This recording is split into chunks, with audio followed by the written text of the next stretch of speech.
Hi, and welcome to the latest episode of Innovation Deciphered.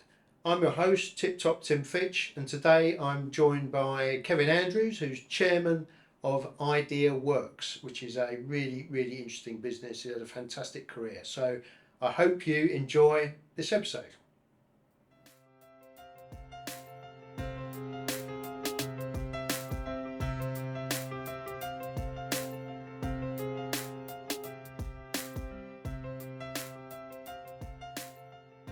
Well, hi, Kevin, and thanks for coming in today to see us. Um, I'm really interested to hear, as a sort of fellow entrepreneur, how how you got started. How did Ideaworks come about? Um, Tim, thanks for the opportunity. Um, 40 years ago, which predates internets and mobile phones and everything else, um, I was getting involved with automating control systems for large venues, hotels, bars, cafe bars, things like that. I was working for Whitbread as a consultant. I also worked for Bose. And this was the dawn of the digital era. So, Yes. CDs were a new thing. Sony CD 101, first CD player out there, made things. So, we were trying to automate lighting and audio in these cafe bars. And when the CD came out, we ended up recording, trying to make mixtapes. Remember the days of the mixtape, with CDs onto Betamax tapes recorded via PCM, so it was recorded digitally, very high quality sound. Trying to build all this kind of thing. And I came across a company in an area that's now called Silicon Valley, that was making 100 disc CD changes, Oh, rotary things. And they were making them for the US military to store the operating manual for a nuclear submarine. So how do you store that information? They put it on CDs, but there was a lot of operating manuals, and so I thought, wow, that could be my dream machine. No more mixtapes. I could get a couple of these machines. I could automate them. We could start making, you know, mixtapes on the fly. So I whisked out to California and met with a company who were still in the formation of making these things. They'd made a few. They were getting it right. But one of the things they had also there was a thing called multi-room audio, which these days we call Sonos generically. yeah. But back then, I thought there's no market for that. I was an audiophile who would want that, and came back to the UK. Um, in an attempt to launch some built-in speakers by Bose at the Ideal Homes exhibition, I thought, I know that company. That they made this thing, this multi-room thing.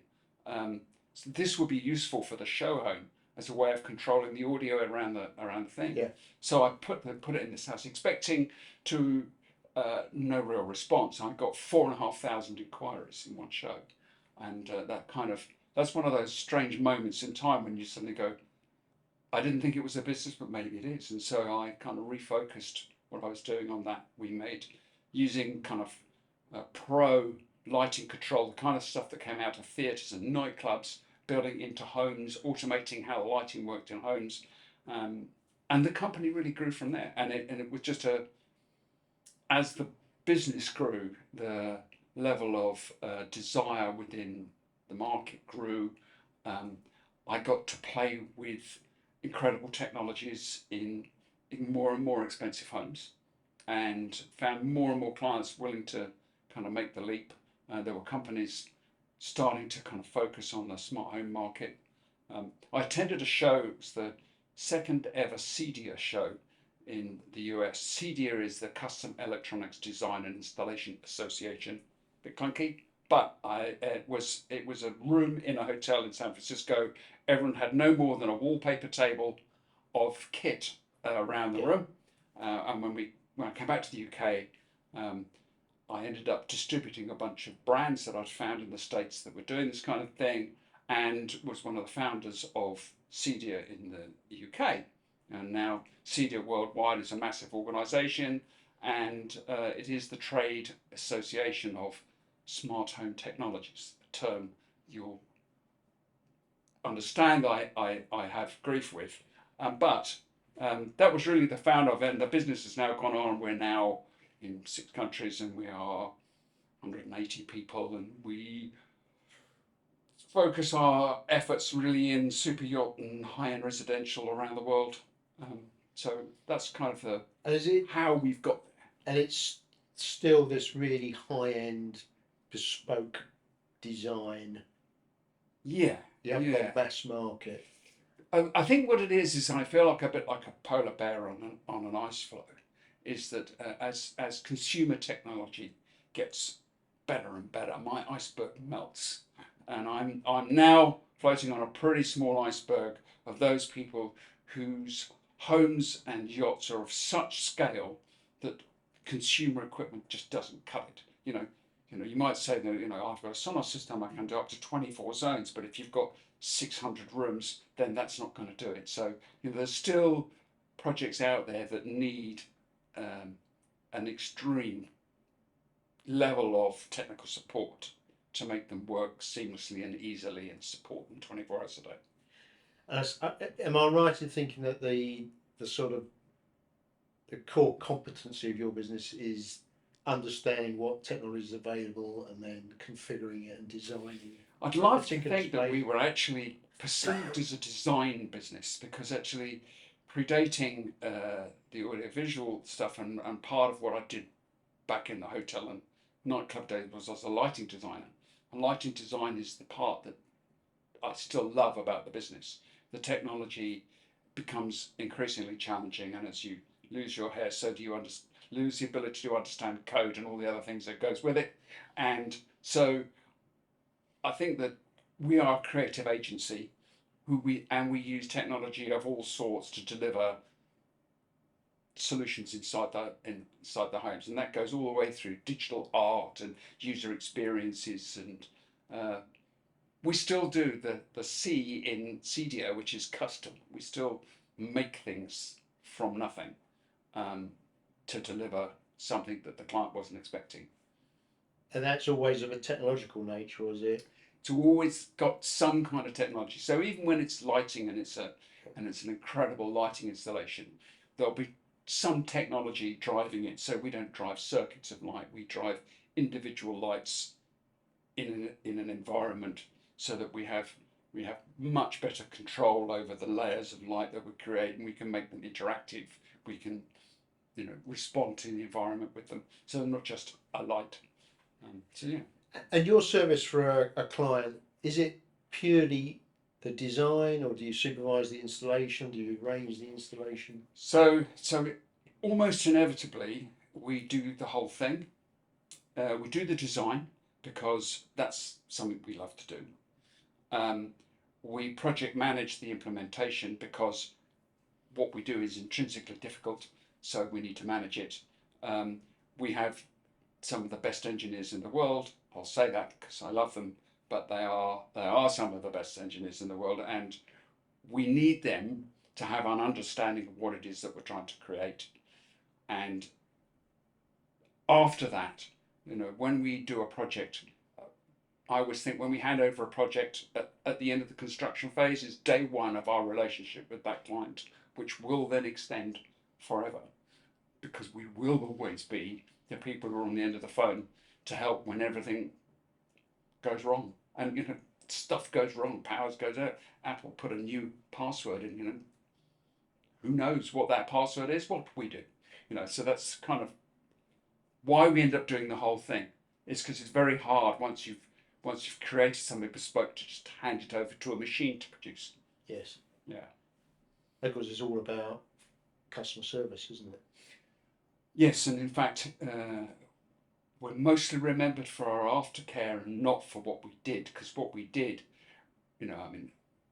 we're plumbers, electronics plumbers, and the fact that water comes out of our electronic taps is no surprise to anyone.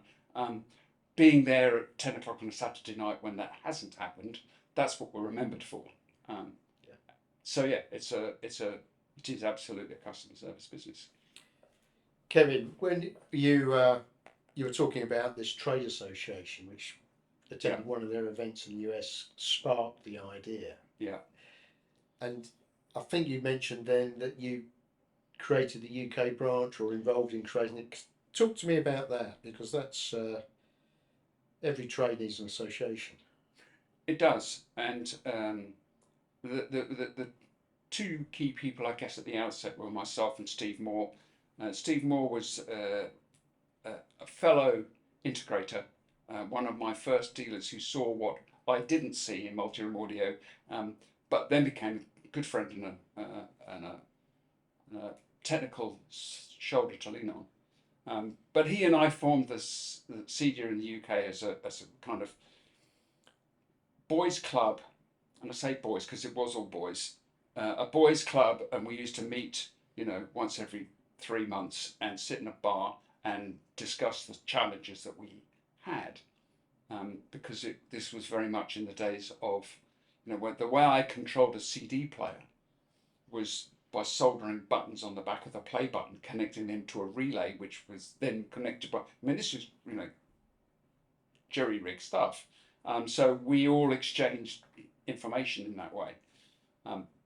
But obviously the industry's grown, become professionalised, and the trade organisation has become the body which has opened the door to a lot of other industries to join in. So once upon a time it was the preserve of the bodger and fiddler, which I classed myself as originally, to electrical contractors, security companies, all sorts of people telephone engineers, and we don't have telephones anymore, but those people we used to using understood connecting small wires and making things happen. Satellite engineers, all of those kind of people have now merged into this industry as consumer products become ever simpler to use and to install. So that's what I think the trade body has allowed us to do, is to open the doors to more people to come into the industry. I don't play an active role in it anymore. I did in the very early years. I thought that I probably imposed myself on the organisation a little bit too much at the beginning, but it allowed us to agree legal frameworks and terms and conditions and share standards that otherwise wouldn't have happened. Did this or does this organisation have lobby Parliament and lawmakers to look after the interests of its members? It's very wide ranging. It does a lot of training and certification for people coming into the industry. It does represent the industry.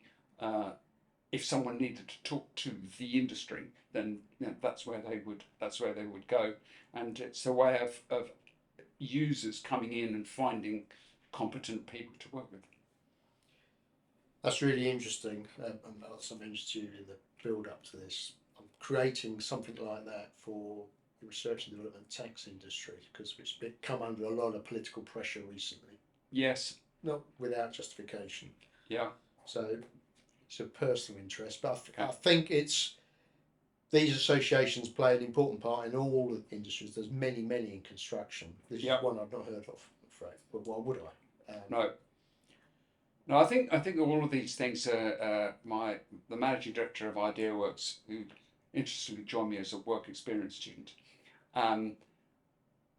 as working hard on an organisation called Prime, which is taking the prime residential market and seeing how we can be more carbon inoffensive, and allowing designers and architects and everyone in building the construction industry, asking them to look at how not only that can they build better and less carbon intensively, but also run their own businesses. And we in every single way, Prime members are held to account as to how they run their own business. They're scored on their carbon footprint, and every year to retain membership they have to improve on their score.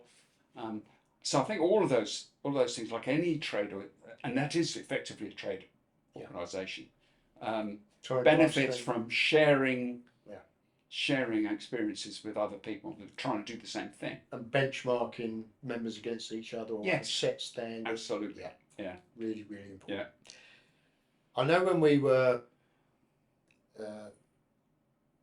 discussing before we started filming, you've got this, because of your long experience in the industry and you've been there as the technology has developed, you've got a particular view around smart home technologies and how people perhaps misuse those terms. Yes, yes. I mean, yeah, it is a particular hobby horse of mine that the words smart home are real misnomers because a lot of what we do is not smart.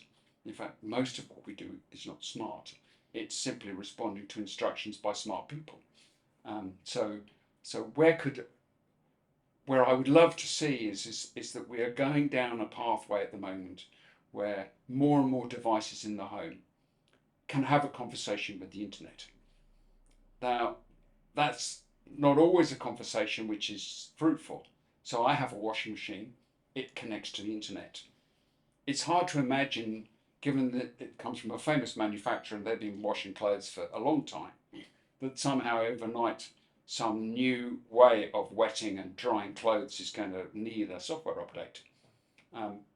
But the ability to talk to the internet is what's being embedded in smart home products, but nothing smart's been done with it yet. And I refer back really to how we use energy, because it's the focus of everything we're doing in the world at the moment is how do we consume less energy and how we do it in a more carbon friendly way.